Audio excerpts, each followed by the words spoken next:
Hi all അസ്സലാമു അലൈക്കും. അപ്പോൾ എല്ലാവർക്കും പുതിയൊരു വീഡിയോയിലേക്ക് വീണ്ടും സ്വാഗതം. അപ്പോൾ ഇനി ചെറിയൊരു റെസിപ്പിയുമായിട്ടാണ് വന്നിട്ടുള്ളത് കേട്ടോ.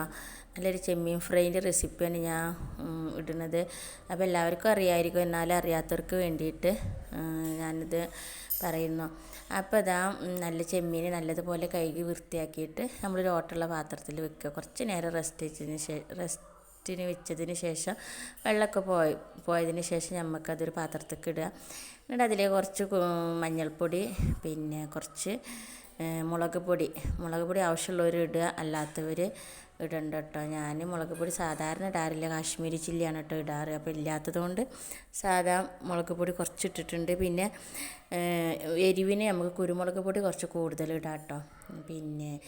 പിന്നെ മല്ലിപ്പൊടി ആവശ്യമുള്ളവർ ഇടുക, ഞാൻ ഇട്ടിട്ടില്ല.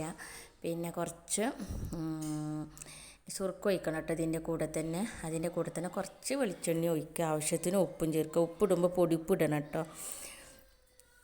അങ്ങനെ നമുക്കതിൽ കുറച്ച് വേപ്പിൻ്റെ ഇല ഇട്ടിട്ട് നല്ലതുപോലെ ഒന്ന് കുഴച്ചെടുക്കാം കേട്ടോ. നല്ലപോലെ കുഴച്ചെടുത്തതിന് ശേഷം ഒരു 5 മിനിറ്റ് റെസ്റ്റിന് വെക്കുക. അതിന് ശേഷം നമുക്ക് ചട്ടി ചൂടാക്കിയിട്ട് അതിലേക്ക് ഓയിൽ ഒഴിച്ചു കൊടുക്കുക, അല്ലെങ്കിൽ വെളിച്ചെണ്ണ എന്തെങ്കിലും ഒഴിച്ചു കൊടുക്കുക. വെളിച്ചെണ്ണ പൊരിച്ചാൽ നല്ല ടേസ്റ്റാട്ടോ. പിന്നെ അതിലേക്ക് കുറച്ച് ഉലുവ, കുറച്ച് പെരിഞ്ചീരകം, കുറച്ച് വേപ്പിൻ്റെ ഇല ഇട്ടിട്ട് നമുക്ക് നല്ല ചൂടുള്ള ടൈമിൽ നമുക്കതിലേക്ക് മീനൊന്ന് ഇട്ട് കൊടുക്കുക. ചെമ്മീൻ നമുക്കതിലേക്ക് ഇട്ട് കൊടുക്കുക കേട്ടോ. ഞാനിപ്പോൾ അതിലേക്ക് പെരിഞ്ചീരകവും ഉലുവ ഇട്ടിട്ടില്ല കേട്ടോ, കാരണം ഞാൻ പൊരിക്കാൻ നോക്കുമ്പോൾ സാധനം കഴിഞ്ഞിരിക്കണം. അപ്പോൾ ഞാൻ ഇട്ടിട്ടില്ല, വേപ്പിൻ്റെ ഇല മാത്രമേ ഇട്ടിട്ടുള്ളൂ.